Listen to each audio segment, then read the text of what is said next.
বণিক দলেরা সামনে এসে গেল, পানি দেখে আশ্চর্য হয়ে প্রশ্ন করলেন, মা আমরা 50 বছর থেকে এই রাস্তা দিয়ে ব্যবসা করি, কোনোদিন এখানে কোনো পানি দেখি নাই, আজকে পানি দেখে আশ্চর্য হলাম। তিনি আর পানি রহস্যের কথা বললেন না। বণিক দলেরা বলছে, আপনি অনুমতি দিলে ব্যবসায় যাব, মস্কের ভিতরে আমরা পানি উঠায় নেব। চামড়া দ্বারা একটা মস্ক তৈরি করা হতো সেই জামানায়, আমরা পানি উঠায় নিয়ে যাব। এই পানিগুলি আপনার অনুমতি থাকলে আমরা খাবো, পান করব এবং উঠায় নিয়ে যাব। হযরত হাজেরা বললেন, না আমার কোনো আপত্তি নাই।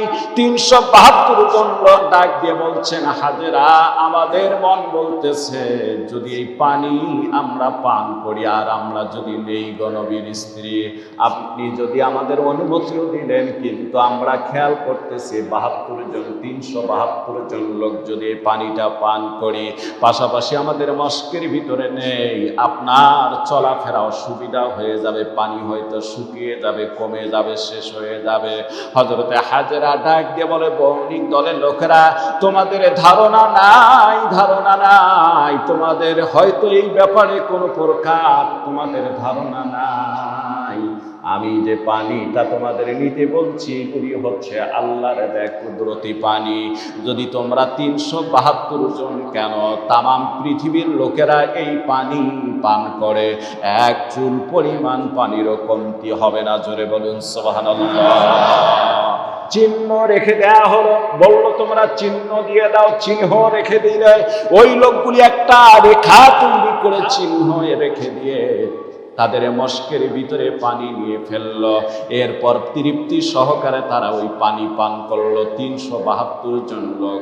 এরপর লক্ষ্য করে দেখে এক চুল পরিমাণ পানিরও কমতি নাই। সুবহানাল্লাহ বলেন। এ মুসলমান ভাইদের আমার, গভীর মনোযোগ দিয়ে দান। ওরা তখন আশ্চর্য হয়ে বললেন, মা আমরা ব্যবসায় যাওয়ার সিদ্ধান্তটা একটু চেঞ্জ করে ফেললাম, পরিবর্তন করে ফেললাম।